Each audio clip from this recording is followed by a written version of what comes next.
High friends, welcome to my channel Jyotsna Roy. আজ আমি আপনাদেরকে দেখাবো সজনে ডাঁটার রেসিপি। কচি সজনে ডাঁটা নিয়েছি 250 গ্রাম, দুটো মিডিয়াম সাইজের আলু, একটা গাজর, কয়েকটা বিনস, 4টা বেগুন। সমস্ত সবজি ভালো করে ধুয়ে লম্বা করে কেটে নিয়েছি।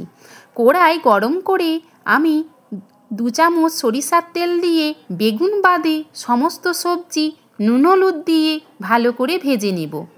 সেগুলো কিছুক্ষণ ভেজে নেবার পর কেটে রাখা বেগুনগুলো দিয়ে আরও কিছুক্ষণ ভেজে নেব। সমস্ত সবজি ভালোভাবে ভাজার পর 2 চামচ জিরে গুঁড়ো দিয়ে দেব। জিরে গুঁড়ো সবজির সাথে মিশিয়ে আমি ভালোভাবে কষিয়ে নেব।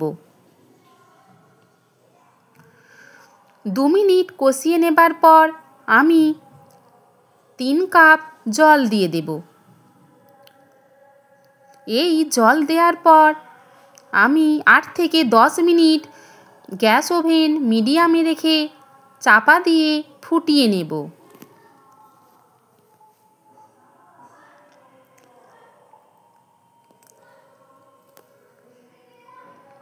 দশ মিনিট পর আমি দেখে নেব আমার সমস্ত সবজি সেদ্ধ হয়েছে কিনা। আমার সবজি সেদ্ধ হয়ে গেছে। আমি একটা বোলের মধ্যে এই তরকারি নামিয়ে রাখব।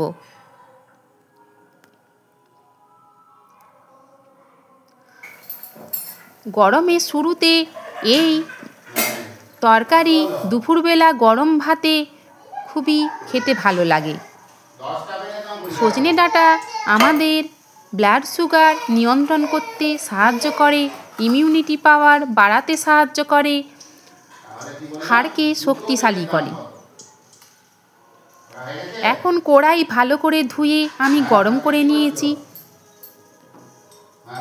আর তাতে 2 চামচ সরিষার তেল দিয়ে দিয়েছি। এই তরকারি সরিষার তেলে খেতে স্বাদ বেশি ভালো লাগে। তেল গরম হলে আমি পরিমাণ মতো 5 ফোড়ন দিয়ে দিয়েছি।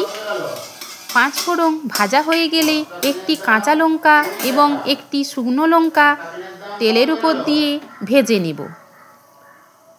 সেগুলো ভাজা হয়ে গেলে একটা মিডিয়াম সাইজের পেঁয়াজ মিহি করে কুচিয়ে রেখেছি, সেটা ভেজে নেব।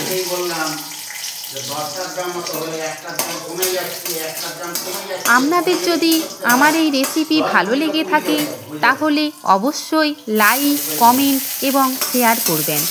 আমার চ্যানেলটি সাবস্ক্রাইব করার অনুরোধ রইল। আপনারা সকলে ভালো থাকবেন, সুস্থ থাকবেন।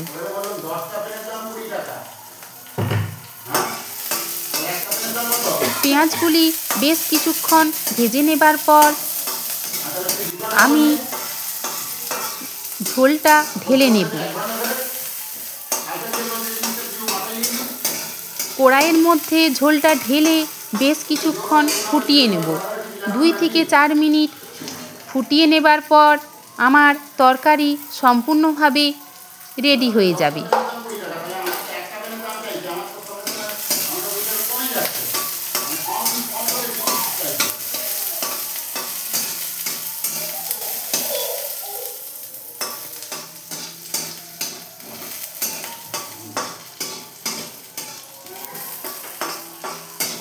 দেখুন আমার পেঁয়াজগুলো ভাজা হয়ে গিয়েছে।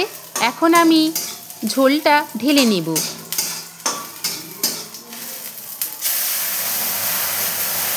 দুই থেকে 4 মিনিট ভালোভাবে ফুটিয়ে নেবার পর আমি বোলের মধ্যে আমার এই তরকারি সার্ভ করব, কারণ সমস্ত সবজি আমার সেদ্ধ হয়ে গিয়েছে।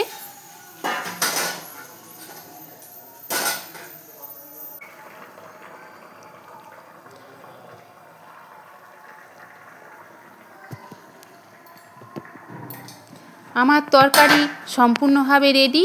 আমি এখন একটা বোলের মধ্যে ঢেলে নেব এবং এটি সার্ভ করব।